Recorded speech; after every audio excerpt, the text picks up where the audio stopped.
할렐루야. 예수 그리스도 이름으로 하나님 말씀 함께 공부하는 시간 갖도록 하겠습니다. 오늘은 이제 사사기 개론이 되겠습니다.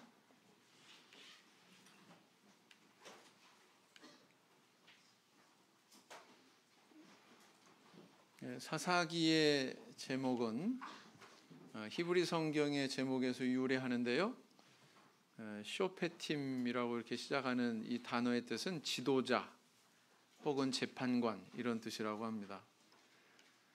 그래서 이 왕정 시대 이전에 이스라엘 백성들을 인도했던 그런 지도자를 일컬어서 사사라고 하거든요.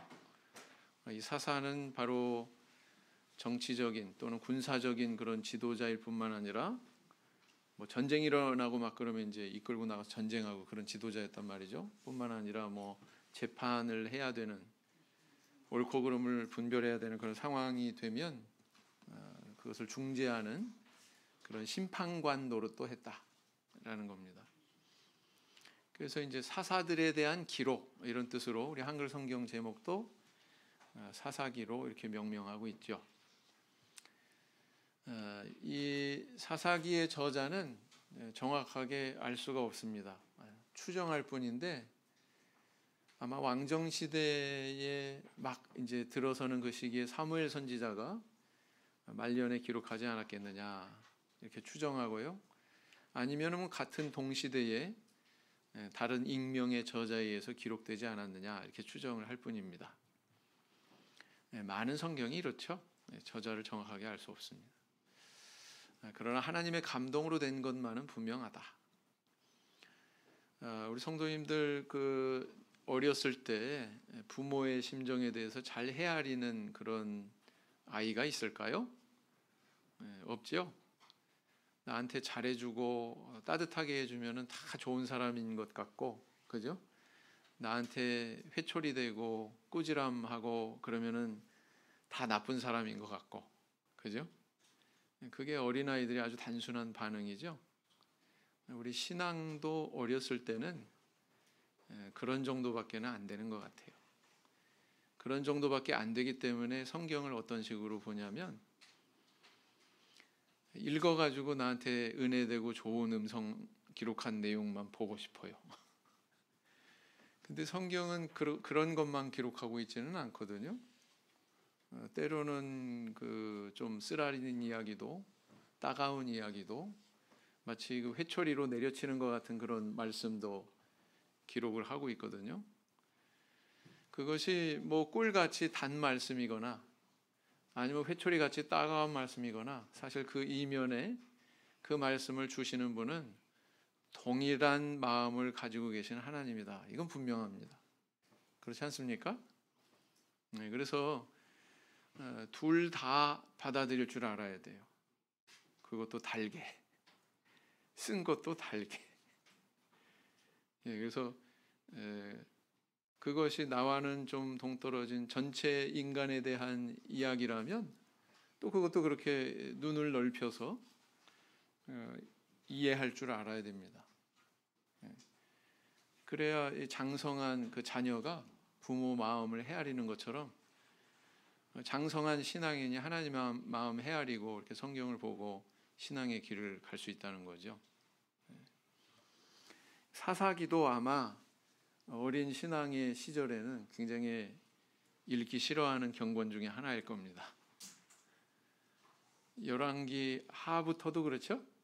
네, 그렇습니다. 그러나 이것도 다 우리가 수용하고 받아들여야 되는, 인간을 깊이 이해할 수 있는, 더 깊숙이 들어가서 이야기하자면 나 자신을 더 잘 알 수 있는 그런 말씀들이 거기에 있다. 그런 내용들이 거기에 있다. 이걸 이제 먼저 좀 말씀을 드리고 싶네요. 사사기의 배경은 어찌 보면은 이제 여호수아 시대와는 정반대의 내용을 서술하고 있다 이렇게 볼 수 있습니다. 여호수아서의 내용을 한마디로 집약을 하면 이렇게 순종하면 이렇게 승리한다, 형통한다 라고 기록한 반면 사사기는 저렇게 불순종하면 저렇게 망쳐질 수 있다, 이거를 보여주고 있다 이렇게 볼 수가 있습니다. 대조를 이루고 있는 거죠. 그래서 그 중간의 선택은 바로 우리의 몫이다. 우리 성도들의 몫이다. 전에도 말씀드렸습니다만 기독교는 기복신앙, 구복신앙이 아니라고 그랬죠. 예. 우리가 주어진 하나님의 말씀에 대해서 순종을 선택하느냐, 불순종을 선택하느냐, 그 키는 우리한테 있다고 그랬습니다. 그것에 따라서 복과 저주의 길이 갈린다. 이거 이미 신명기에서 하나님께서 밝히신 말씀이잖아요. 참 순서도 기묘해요. 어떻게 보면 경건이 배열된 순서도요, 가만히 음미해 보면 기묘합니다. 신명기에서 그런 말씀이 있었는데 여호수아에서 순종의 길을 통해서 이렇게 승리하는 모습 보여주고 있고요, 사사기를 통해서 또 불순종하면 이런 처지에 놓이게 된다는 것도 보여주고 있거든요. 그러니까 재밌죠. 신명기, 여호수아, 사사기가 그런 전개로 이루어지고 있다. 그래서 이 여호수아는 달리 사사기는 아주 암울한 시대상을 보여주고 있다라는 것입니다. 이 사사기 저자는 하나님께서 이 미정복지를 남겨두신 이유에 대해서 이스라엘 백성들이 내 명령에 대해서 순종하나 불순종하나 그 진심을 아시고자 시험하기 위해서 남겨뒀다, 이렇게 기록을 하고 있습니다. 그리고 또 한 가지 주목되는 것은 쫓아내지 못했다예요, 안 왔다예요? 이거 이제 확실히 아시죠? 제가 한 석 주 전에 아마 다뤄드린 걸로 기억이 되는데, 여러 가지 근거를 제시해서 순종하지 못했다가 아니라 순종하지 않았다, 이렇게 번역하는 것이 옳다, 이렇게 말씀드렸습니다. 그래서 이제 이 반복구가 계속 등장하는 것은 이게 바로 분기점이 되고 있다. 이스라엘 백성들이 그런 처지에 놓이게 된 어떤 분기점이 바로 여기에 있었다. 가장 근본적인 원인이 여기에 있었다라는 것을 이야기해주고 있고요. 그래서 주제가 바로 순종 여부에 대해서 주목하고 있다는 것을 보여주고 있습니다. 읽어보실까요? 시작. 이는 이스라엘이 그 열조에 지킨 것 같이 나 여호와의 도를 지켜 행하나 아니하나 그들로 시험하려 함이라 하시니라. 그 열국을 머물러 두사 속히 쫓아내지 아니하시며 여호수아의 손에 붙이지 아니하셨음이 이를 인함이었더라 그랬어요.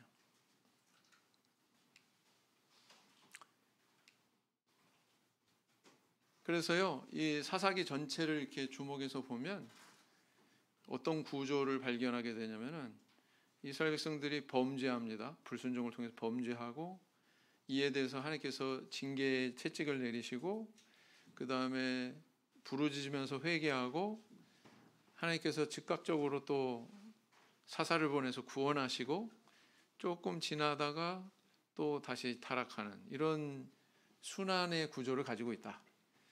계속 쳇바퀴 돌듯이 이렇게 순환하는 구조를 가지고 있다. 또 다른 관점에서의 구조는요, 선민의 모습과 하나님의 모습을 대조하는 그런 시선으로 볼 수가 있어요. 선민은 끊임없이 이렇게 반복해서 범죄하고 고통받으면서 또 부르짖고 이런 모습인 반면 하나님께서는 비록 이렇게 징벌하시지만 또 그들의 부르짖음에 응답하셔가지고 사사를 보내주시고 구원하시는 이런 인간의 모습과 하나님의 모습이 대조가 되고 있다, 이렇게 볼 수가 있습니다. 그렇지만 이제 사실은 이게 다 또 하나에 녹아져 있죠. 우리가 어떤 관점에서 보느냐에 따라서 이렇게 나눌 수 있다는 얘기입니다. 그래서 사사기 첫 설교 제목이기도 하죠. 사사기는 그래서 선민의 입장에서는 범죄의 순환사고 하나님의 입장에서는 긍휼의 순환사다, 이렇게 이야기할 수가 있습니다. 표로 보면 이렇죠. 범죄하고 징계받고 또 구원해 주시고 또 재탈하고 계속 이렇게 반복되는 모습을 보여주고 있다. 그 다음에 또 주목이 되는 또 반복구가 있습니다. 그 땅이 몇 년 동안 태평하였더라. 이 반복구가 또 자주 등장하지요. 몇 년 동안은 무엇을 기준한 몇 년 동안이냐면은 사사가 생존하는 기간, 그죠? 그것은 곧 이들이 사사에게 대단히 의존적인 그런 신앙의 길을 걸어갔다는 것을 보여주고 있습니다. 근데 또 한 가지 주목되는 사실은 이 하나님이 세우신 사사들의 모습이에요. 이들은 온전하지 않은 그런 어떤 핸디캡이 있는 그런 사람들이 나오거든요. 등장하거든요. 대부분. 뭐 전혀 그런 것에 대해서 언급 없는 사사도 있습니다만 주목이 되는 것은 에웃은 왼손잡이였다 이렇게 기록하고 있습니다. 어떤 주석가들은 왜 왼손잡이냐? 오른손이 불구였기 때문이다. 뭐 이렇게 또 해석하는 사람도 있습니다. 핸디캡이 있었다는 거죠. 그런 해석도 있고요. 또 남성이 아닌 여인 드보라가 이렇게 이스라엘 백성들을 이끄는 그런 내용이 나오죠. 네, 얼마나 그 남자들이 신앙적으로 제대로 된 길을 가지 못했으면 하나님께서 이렇게 여인을 들어서 쓰셨을까 그런 생각을 또 해보게 됩니다. 그 다음에 입다라고 하는 인물은 서자 출신이죠. 네. 그리고 기드온은요 사실은 겁쟁이였습니다. 그 다음 삼손은 아름다운 여인에 대해서 대단히 유혹되는 그런 모습이 있었죠. 그래서 이렇게 미흡한 모습의 인물들을 하나님께서 또 사사로 들어 쓰시는, 그러니까 여기에서 우리가 알 수 있는 것은 인간이 역사를 주도해 가는 게 아니에요. 이 사사들이 주도해 간 게 아니에요. 그죠? 누가 주도하셨어요? 하나님께서. 그런 것들을 또 우리가 생각해 볼 수가 있고요. 또 반복구가 또 반복이 되는데 왕이 없으므로, 이건 마지막 절에도 나와요. 왕이 없으므로 자기 소견에 옳은 대로 행하였더라, 이런 구절이 반복이 됩니다. 사실 왕은 누가 돼야 돼요? 하나님이 왕이 되셔야 되죠. 사울이 아니라 다윗이 아니라 솔로몬이 아니라 누가 왕이 되셔야 돼요? 하나님이 왕이 되셔야 돼요. 그래서 여기서 왕이 없으므로라고 하는 것은 이스라엘 백성들의 가슴 속에 하나님을 모시는 마음이 있었다 없었다? 하나님께 순종하는 마음이 있었다 없었다? 없었다. 자기 멋대로 살아가던 그런 모습의 시대였다. 그 다음에 이제 17장 이후부터는요, 왕이 없으므로 하고 이렇게 등장하는 그 단락에서는 어떤 내용을 다루고 있냐면은 마치 요즘에 뭐 한참 가물어 가지고 산불이 났잖아요. 강원도 쪽에. 그 작은 불씨가 어떻게 전체로 이렇게 번져 가지고 커다란 불행을 만들어 나가는지 그 과정을 보여주고 있거든요. 그래서 이게 한 개인의 죄악에서 한 지파의 죄악으로, 이 지파의 죄악이 민족 전체로 이렇게 파급이 돼서 한 지파가 멸족되는 것과 같은 그런 상황을 맞이하게 되는 전쟁이 일어나죠. 여러분, 인간이 가장 불행해질 수 있는 극한의 상황이 뭐예요? 전쟁이에요, 사실. 인간이 가장 갈등이 극화되는 그런 상황이 뭐예요? 전쟁입니다, 사실은. 근데 이 사사기 마지막에 그것도 한 형제끼리 11지파와 베냐민 지파가 붙었죠? 베냐민 지파가 완전히 멸족될 만한 그런 지경에 빠지게 된다라는 거예요. 그 어떻게 하다가 이 지경까지 됐는지 그 과정을 보여주고 있다. 17장 이하부터. 그 고리가 어느 한순간에 끊어지면 이 결과는 안 나와요.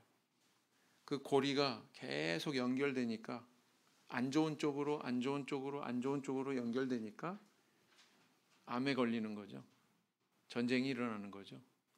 불행의 구덩이에 빠지는 거죠. 이 고리를 끊어야 된단 말이죠. 그런 과정을 보여주고 있다.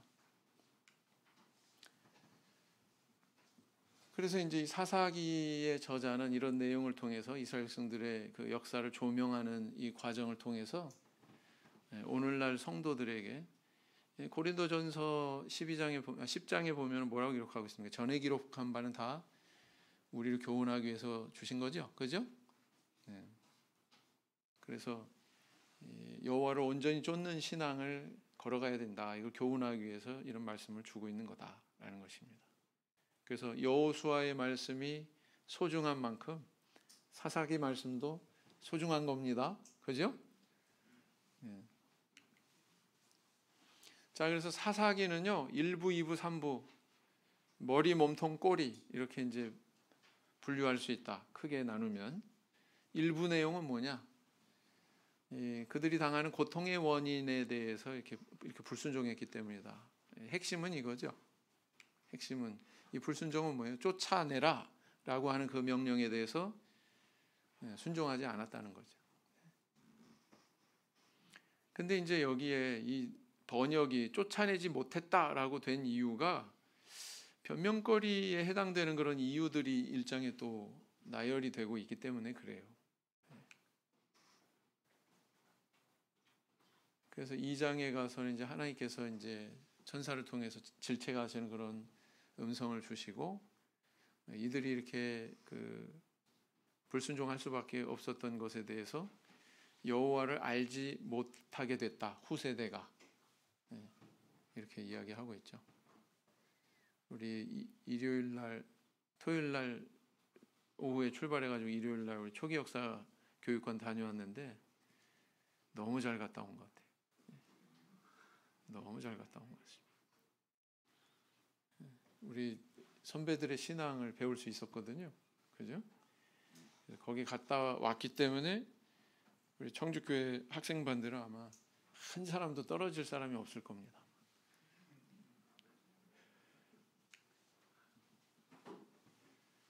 자, 그래서 이렇게 점점 우상 숭배에 탐닉하는 그런 후세대의 모습에 대해서 조명하고 있고요. 뭘 자꾸 변명거리로 내세웁니까? 철병거. 이게 이제 고고학적으로 발굴이 된 그 철병거의 모습이고요. CG로 컴퓨터 그래픽으로 복원한 그때 당시 철병거고요. 요즘 말로 얘기하자면 탱크죠.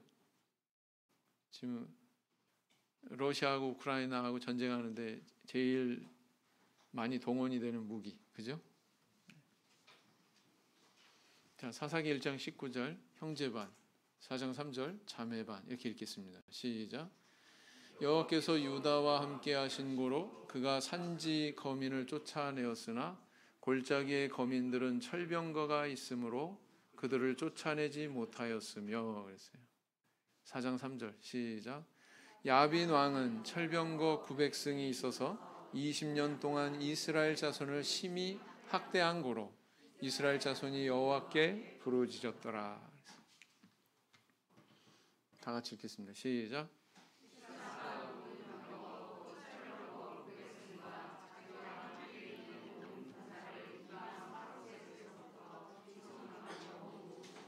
계속 지속적으로 나와요. 철병거가.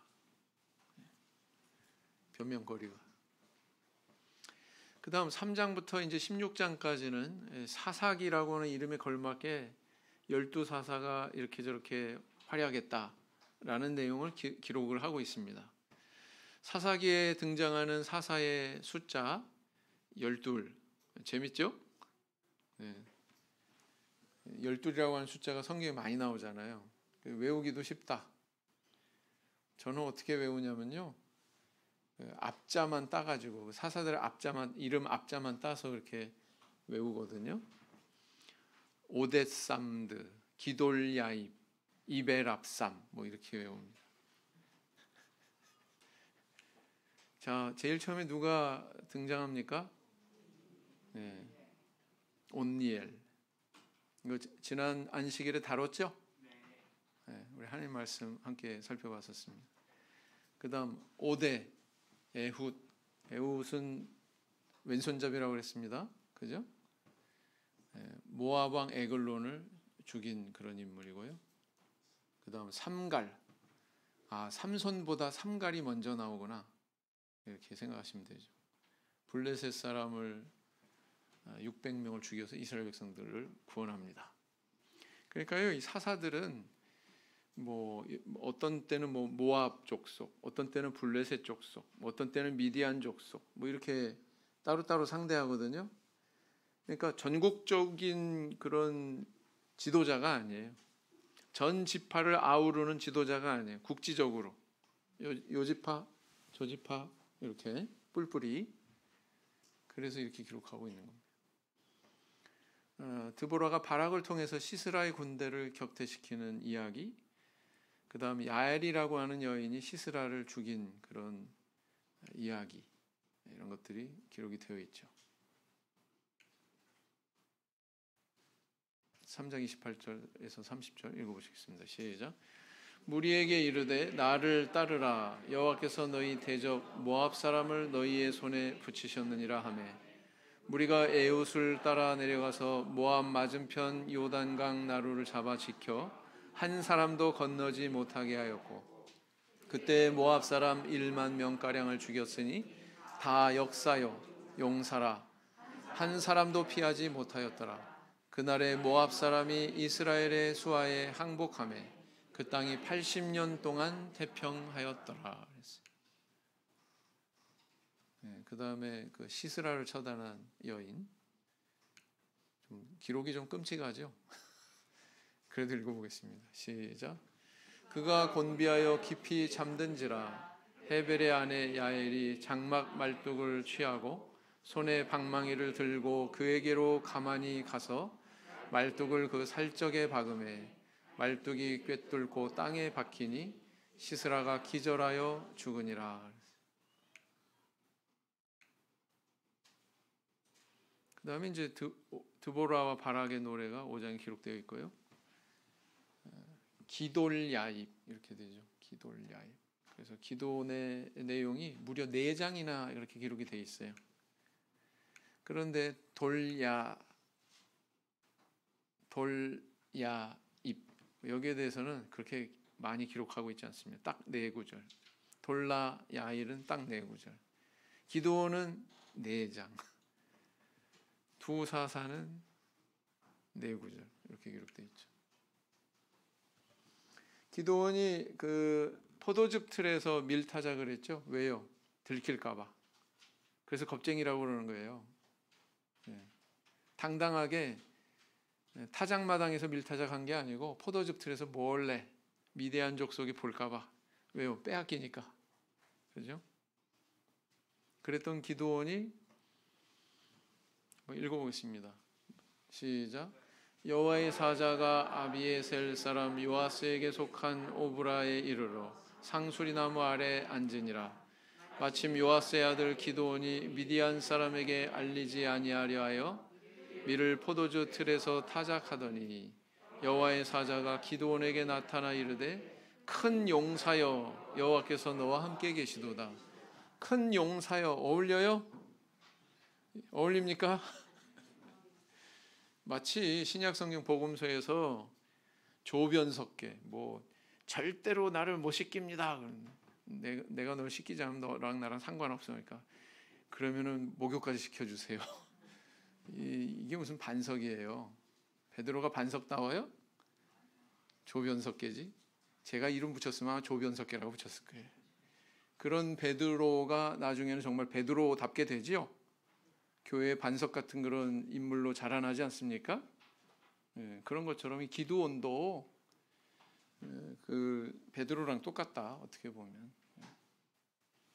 근데 하나님께서는 그가 변화될 미래를 겨냥해서 큰 용사여 이렇게 부르고 있죠. 여러분들도 그러니까 실망하지 마세요. 저도 실망 안 하거든요. 나 자신에 대해서 실망하지 마십시오. 그래도 하나님께서 귀하게 쓰실 수 있습니다. 그래서 어떤 용기를 발휘합니까? 아니 이게 군사가 많아도 유부족인데 딸랑 300명 데리고 가죠? 그죠? 읽어보겠습니다. 시작. 300명이 나팔을 불 때에 여호와께서 그 온 적군으로 동무끼리 칼날로 치게 하심으로 적군이 도망하여 스레라의 벳시다에 이르고 또 답밭에 가까운 아벨 무홀라의 경계에 이르렀으며 이스라엘 사람들은 납달리와 아셀과 므낫세에서부터 모여서 미디안 사람을 쫓았더라. 성경에 보면요, 이스라엘 백성들이 정작 뭐 전과를 올리고 막 그런 서술보다 하나님께서 특별하게 역사하셔가지고 이기게 하시고 막 이런 내용들이 많아요. 그죠? 그런 서술들이 굉장히 많아요. 전쟁에 이기는 것도 다 하나님께서 하시는 일이다. 자, 그 다음 입다가 나오죠. 기돌야입에서 마지막 8번째 인물이 바로 입다죠. 입다는 서자라고 그랬습니다. 암몬 족속을 물리치고 집으로 돌아오는데 그가 하나님 앞에 서원을 합니다. 참 바보 같은 서원이죠. 이런 서원을 한 걸로 봐서 인신제사를 하나님께 드리면 안 된다라고 하는 데 대한 의식도 입다에게는 뚜렷하게 없었다는 것을 알 수가 있습니다. 그죠? 그 다음 또 한 가지 사건을 기록하고 있는데, 입다가 이렇게 암몬 족속을 물리친 것에 대해서 에브라임 지파가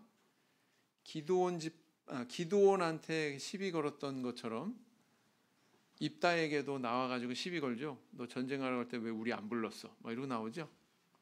왜 이러고 나올까요? 이건 뭘 우리에게 교훈해 줄까요? 에브라임 지파는 자기 지파에 대한 자부심이 컸어요. 그런데 공 세우는 일에 자기가 소외됐다고 생각하니까 이제 기드온한테도 시비 걸고 입다한테도 시비 걸고 그랬죠. 기드온은 좀 마음이 좀 유했던 것 같아요. 잘 이렇게 구변으로 잘 서로 다툴 수 있는 그런 상황을 모면했는데 입다는 좀 괄괄했던 것 같습니다. 그래가지고 에브라임 지파를 죽이게 되죠. 이것도 불행한 사건이죠. 그 다음 이베랍 3 이렇게 나오죠. 이베랍 이 세 사람에 대해서도 불과 몇 구절 안 나옵니다. 근데 또 삼손은 또 넉 장이나 나와요. 삼손에 대한 내용.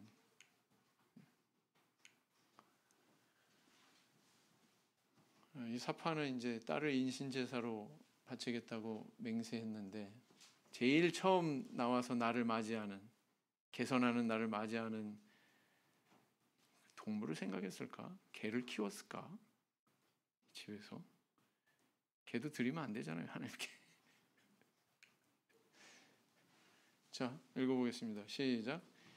입다가 미스바에 돌아와 자기 집에 이를 때 그 딸이 소고를 잡고 춤추며 나와서 영접하니 그의 무남 동료라. 입다가 이를 보고 자기 옷을 찢으며 가로되 슬프다 내 딸이여, 너는 나로 하여금 참담케 하는 자요 너는 나를 괴롭게 하는 자 중에 하나이로다.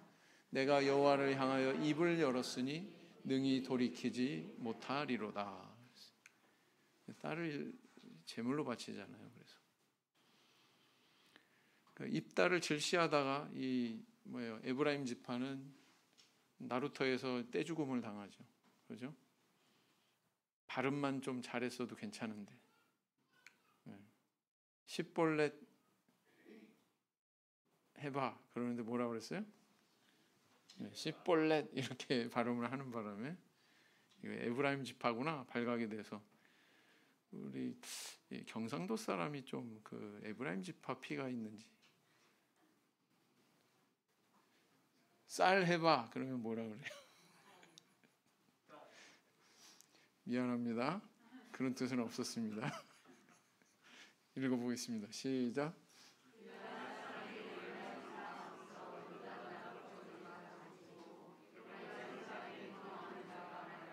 청컨대 나로 건너게 하라 하면 그에게 묻기를 내가 에브라임 사람이냐 하여 그가 만일 아니라 하면 그에게 이르기를 십볼렛이라 하라 하여 에브라임 사람이 능히 구음을 바로 하지 못하고 십볼렛이라 하면 길르앗 사람이 곧 그를 잡아서 요단 나루턱에서 죽였더라.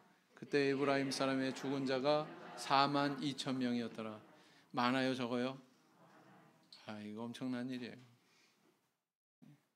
같은 동족끼리. 자, 그다음에 사사기 이 16장부터 이제 후반부에 이 삼손에 대한 이런 내용들이 장문에 걸쳐서 이렇게 등장을 하고 있죠. 이 사람은 그 여인의 그 아름다움을, 그러니까 육적인 그런 아름다움에 대한 것을 삼가하지 못하고 눈이 가는 대로 그렇게 살다 보니까 나중에 눈이 빼졌어. 그런 징계를 받죠. 자, 읽어보겠습니다. 시작. 드릴라가 삼손으로 자기 무릎을 베고 자게 하고 사람을 불러 그 머리털 7가닥을 밀고 괴롭게 하여 본즉 그 힘이 없어졌더라. 드릴라가 가로되 삼손이여 블레셋 사람이 당신에게 미쳤느니라 하니 삼손이 잠을 깨어 이르기를 내가 전과 같이 나가서 몸을 떨치리라 하여도 여호와께서 이미 자기를 떠나신 줄을 깨닫지 못하였더라. 블레셋 사람이 그를 잡아 그 눈을 빼고 끌고 가사에 내려가 놋줄로 매고 그로 옥중에서 맷돌을 돌리게 하였더라. 참 이 맷돌을 돌리게 하였더라. 이것도 참 주목이 되는 기록이죠. 마치 사사시대가 제가 아까 얘기했잖아요. 이렇게 계속 순환하는 그런 시대였다고. 그죠? 삼손이 대표적으로 저걸 보여주고 있죠. 다곤 신전에서 마지막으로 힘쓰고 죽은 사사 삼손이었습니다. 읽어보겠습니다. 시작. 집을 버틴 두 가운데 기둥을 하나는 왼손으로 하나는 오른손으로 껴 의지하고 가로되 블레셋 사람과 함께 죽기를 원하노라 하고 힘을 다하여 몸을 굽히매 그 집이 곧 무너져 그 안에 있는 모든 방백과 온 백성에게 덮이니 삼손이 죽을 때에 죽인 자가 더욱 많았더라. 그리고 이제 삼손 이야기가 끝나고 17장부터는 아까도 이야기했듯이 이제 민족적인 불행에 대해서 이제 쭉 기록을 하고 있다고 그랬죠. 제목을 이렇게 붙였어요. 작은 불씨 큰 재앙. 아까 제가 설명한 것처럼 미가의 우상 숭배, 미가의 가정에 우상 숭배 문화가 있었어요. 야, 어떻게 이 시대에 이런 그 베들레헴 출신의 제사장 데려다가 제사장 시키고 한 가정에서 그리고 이제 뭐 그 우상도 만들죠. 그런데 이 미가의 집에 단지파가 난입을 해가지고 이 제사장하고 우상하고 다 빼앗아 갑니다. 그죠?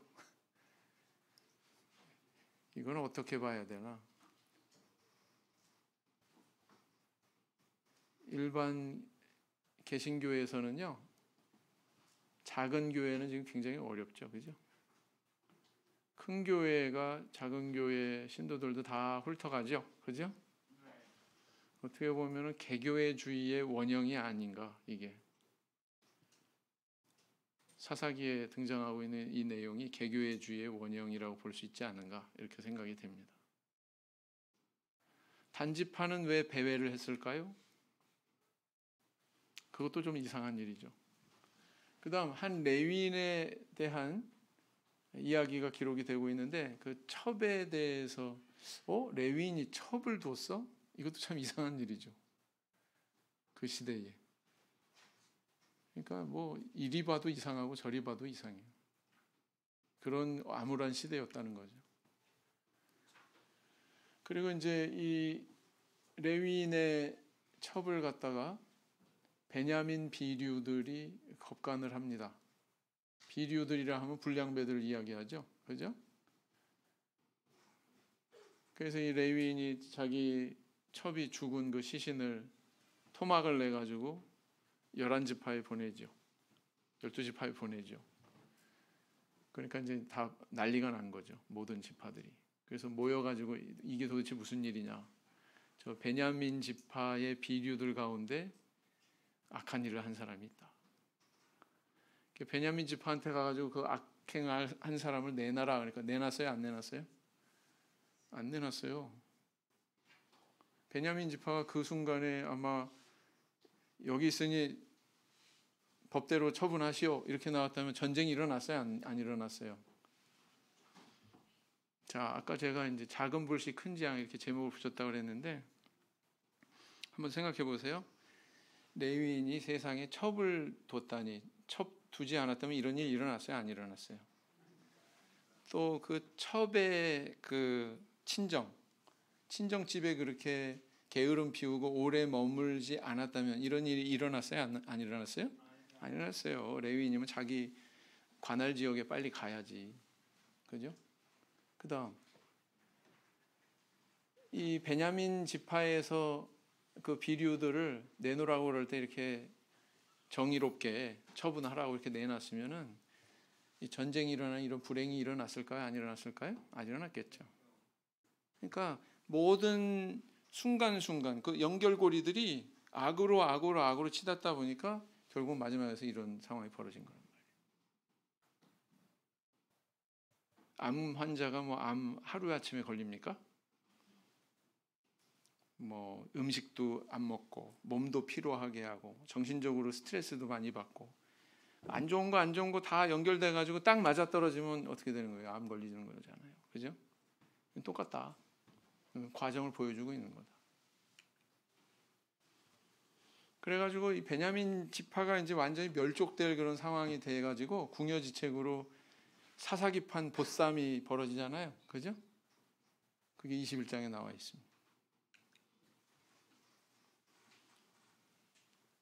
그리고 이제 여기 보면은 단지파에 대해서 또 미가의 우상 숭배와 더불어서 이야기를 하고 있는데 단지파가 원래 배정받은 땅은 여기입니다. 블레셋 족속들이 있는 철기 문화를 기반으로 했던 블레셋 족속들이 떡버티고 있는 저곳에서 정착을 못했어요. 그걸 배회했습니다. 이리저리. 어떻게 했어요? 위로 올라갑니다. 저 윗지방으로. 올라가는 길에 므낫세 지파에 속해 있는 저 미가의 집에서 베들레헴 출신의 제사장도 빼앗아가고 우상도 빼앗아가고, 그죠? 그리고 어디로 가느냐? 단으로 가요. 답을 먼저 얘기하는. 저 위에 보면 화살표 이렇게 쭉 올라가죠. 여기가 단이에요. 글씨가 보이세요? 네, 여기가 단입니다. 단이 어떤 곳인지 보여드릴게요. 요단강이 어디에서 기원한 명칭이라고요? 단지파. 단으로부터 시작된 강이 요단강입니다. 바로 단 이스라엘의 북방 끝. 그렇죠. 네, 이제 이 단 지파에게 활동받은 그 블레셋과에 밀려서 최북쪽으로 가서 정착하는 곳이 이곳인데 첫째 이유는 물이 풍부합니다. 물이 풍부해서 그러면 사람들이 살기에도 그렇죠. 좋은 지역이었겠네요. 아마 지금부터 보시는 이 화면은 야, 저기가 정말 이스라엘이야 할 정도로 그 정도로 보시죠. 물이 1년 내내 1년 내내 가장 중동에서 큰 이 샘이 솟는 곳이 바로 이 단이고요. 이곳은 이 순례객들이 가게 되면 또 다른 이스라엘의 그러네요. 그 분위기를 볼 수 있는 곳이죠. 네. 제가 서 있는 이곳이 이 엄청난 물이 솟아나는 이 단 지역의 수은지입니다. 한 중동 지역에서 볼 수 없는 특이한 정말 너무너무 귀한 거예요. 손에만 물을 댔는데 그냥 오물오물 그냥 시원한 느낌이 쫙 와요. 그 지역을 보게 되면은 이곳을 이스라엘 사람들조차도 파라다이스 믿을 수 있겠어요? 은호 형제가 저기 있었어요. 김진아 자매도 저기 있어요. 숲속 한가운데 와 있는데 보세요. 정자가 떠오르고 정말 파라다이스 말 그 자체네요. 이곳의 이름 자체가 이 여로보암의 성소라 이렇게 돼 있고요. 자 보시죠. 그러니까 성경에 어떻게 제사를 지냈는지를 이 말씀을 근거로 해서 또 이 지역에서 발견된 그러한 그것들을 통해서 제사를 재현해 놓은 그림으로 요것은 이제 여로보암은 이 동물을 잡아서 북이스라엘의 초대 왕이죠. 피를 모으는 곳. 실질적으로 피에 여로보암 왕 이게 좀 시대에 아쉬워요. 얼마나 단을 크게 만들었는지 돌로 다시 재구성을 할 수가 없어서 제단을 새로 단과 이렇게 모습을 베델에 만들어놨죠. 만들었죠. 금송아지 우상을 그중에서도 거기다가 이곳입니다. 구웠죠. 이곳에 두 개를 만들어. 불을 예. 이 단에서 그런 유적이 있어요. 부사로.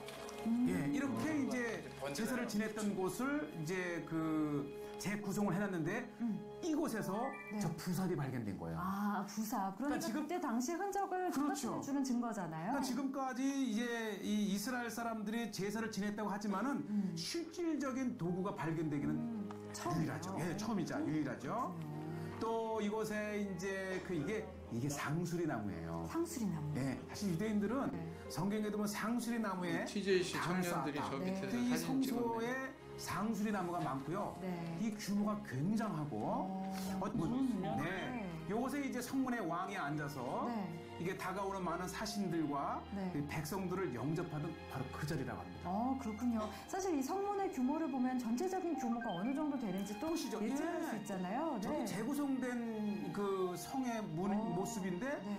굉장히 컸고 요것은 이제 단지파가 북쪽이 라이스라고 하는 곳까지 이게 이제 오셨던 그 근거를 이렇게 보여주고 있고 네. 예. 단이 바로 이런 곳입니다. 여기는 우리나라 같은 느낌이 나요. 나무도 울창하고요, 물도 많고 그렇습니다. 자, 그래서 이 베냐민 비류들의 이런 만행이 민족 전체의 불행으로 이렇게 번져나가는 그런 과정을 보여주고 있고요. 이런 갈등이 생길 때에 모범을 보인 사례가 여호수아에 등장하고 있죠. 동쪽의 두 지파 반이 단을 세웠는데 오해받았습니다. 가나안 서쪽에 있는 요단 서쪽에 있는 지파들한테 오해를 받았어요. 다른 우상을 섬기려고 쟤네들이 다른 단을 쌓았나? 그래가지고 막 칼 들고서 막 출정하잖아요. 그런데 이제 대표를 보내가지고 서로 어쩌고 저쩌고 이제 상황 설명을 하고 그래서 오해를 풀고 이렇게 화목하고 헤어졌다. 근데 사사기에는 정반대죠? 사사기는 정반대의 모습을 보여주고 있어요. 그래서 이런 점을 봐도 여호수아와 사사기는 굉장히 이게 대조를 이루는 그런 메시지를 담고 있다. 또 이렇게 볼 수가 있습니다. 그래서 사사기의 맥락 다시 이제 전체를 한번 종합을 해보면 사사 생존 기간에만 태평 시대였다. 어떻게 보면 이거는 타인 의존적 신앙 생활을 하는 어린 수준의 그런 신앙인을 표현하고 있다. 또 이렇게 볼 수가 있습니다. 그죠? 전화해야 교회 오고 신방 가야 교회 오고 그죠? 저 사람이 교회 가야 나도 가고 그러면 안 된단 말이에요. 홀로서기 해야지. 그다음 가치관 혼란의 시대를 그려놓고 있다. 왕이 없으므로 아까도 얘기했지만 자기 소견에 옳은 대로 행하였더라. 그래서 우리는요 신앙생활할 때 절대로 그 나침판 없이 그 막 이곳저곳으로 가면 안 됩니다. 하나님 말씀 나침판 삼아서 그렇게 순종하면서 가야 되겠죠. 그다음 불완전한 사사들 우리에게 위안을 주는 그런 사실이죠. 연약한 인간조차도 하나님께서 이렇게 도구를 쓰신다라는 거고요. 보세요. 80년 동안 태평하였더라. 그 땅에 40년 동안 태평하였더라. 계속 이렇게 반복이 돼요. 기드온의 사는 날 동안 40년의 그 땅이 태평하였더라. 사사들이 생존하는 기간 동안 태평하였더라. 의존적이잖아요. 그죠? 이것도 계속 반복구가 나오잖아요. 17장 6절에도 나오고 21장 25절에도 나오고 자기 소견에 옳은 대로 행하였더라. 자, 정리하겠습니다. 사사기의 교훈. 첫째, 선민은 영적인 가나안 족속을 쫓아내라는 명령에 순종해야 된다. 뭘까요? 영적인 가나안 족속은 여러분들 그 공간 복음서에 보면은 7 귀신 들린 막달라 마리아 이렇게 나오죠? 7 귀신 이렇게 표현하고 있어요. 자, 그다음 가나안 7 족속 이렇게 표현하고 있죠. 그다음 사도행전 6장에 헬라파 출신의 집사 7을 세우죠. 그죠? 그다음 오병이어 기적은 뭐예요? 오병이어 기적은 7 바구니에 모으고 그다음 칠병이어 기적은 뭐예요? 7 광주리에 담죠. 왜 이야기를 막 이렇게 늘어놓나? 무슨 얘기를 하려고 그러나? 일곱은 우리가 그냥 막연하게 완전수, 성경에서 완전수 뭐 이렇게 그냥 도식처럼 이렇게 외우는데 조금 더 이해를 하셔야 될 게 뭐냐면은 일곱은 이방을 대표하는 숫자이기도 합니다. 가나안 일곱 족속, 일곱 귀신 들린 막달라 마리아, 그 다음에 유대인들에게 오병이어 기적을 행해가지고 12바구니에 모아드렸어요. 왜 12바구니인 줄 아세요? 제자들이 12이거든. 제자들이 12이에요. 사도행전 7장에 보면은 일곱 집사가 하는 일이 뭐였어요? 공궤를 일삼는 일이었어요. 그죠? 역시 식탁봉사. 일곱 광주리가 왜 일곱 광주리예요? 그 일을 하는 사람이 일곱이니까. 헬라파 유대인, 이방인 출신 유대인. 헬라파 유대인은 바로 이방인 출신 유대인. 그래서 일곱이라고 하는 것은 또 이방이라고 하는 개념이 거기에 담겨 있다. 자, 그러면 사사기에서 일곱 가나안 족속을 내쫓아라 이런 말씀이 있는 건 뭐예요? 이방의 땅과 같이 그런 부정한 우리 마음속에 있는 그런 그릇된 악한 영의 세력이 있죠. 우리 영혼을 지배하려고 하는 시기하고 질투하고 미워하고 모략, 중상모략하고, 그죠?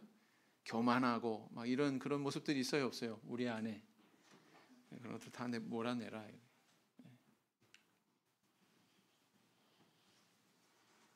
자, 이 명령에 순종하지 않으면 오히려 마귀의 지배를 받는 신세로 전락한다.